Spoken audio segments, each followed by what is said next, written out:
Yan o. Solid na yan mga boss. Pwede na yung panghinang.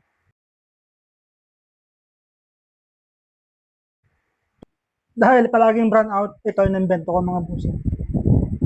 Yan. Pag brand out mga boss, at wala akong magamit panghinang, ito yung ginagamit ko. Glow plug yan mga boss. Yan, no? Glow plug yan ng makina. Diesel. Yan. May relay siya mga boss. Tapos may switch. Paliwanag ko mga boss kung bakit siya may ganito. So, baliktarin ko lang yung camera. So, ito siya mga bossing. Dito, naglagay lang ako ng hawakan para pag naghinang ako, is hindi mapasok yung kamay. So, yan, no? Ginawa ko lang ganyan. Tapos, ito, ang gamit naman nito kasi mga bossing ito. May relay siya, syempre. Dapat may relay. May relay yan. Ito yung pinaka-switch niya. So, ang ginawa ko dito, inaapakan ko to. So, yung paa mismo yung magsiswitch. Ito. Tapos, yung connection naman ng relay, alam nyo na yan mga boss, napakadali ng connection yan. Ito yung positive saka negative, kahit magkabaliktad yan, okay lang.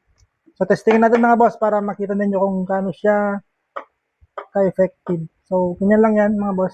Pwede namang walang relay mga bossing, kaya lang, kung mahina yung switch ninyo, hindi siya magtatagal. Tapos, kung bakit may switch mga bossing, kasi yung ganito, hindi pwedeng nakababad.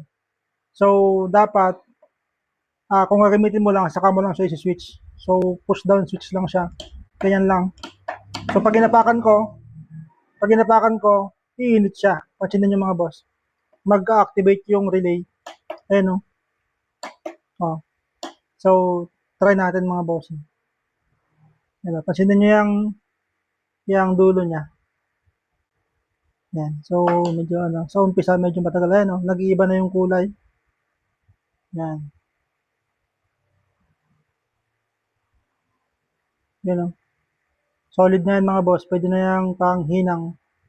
12 volts battery lang yung gamit ko dito mga boss. Ayan o. Ayan o. Pwede na yan mga boss. Pwede na yan. So, dapat kasi paa yung nagpipindot dito. So, yan. Mahirap kasi pag dalawang kamay lang. Ayan o.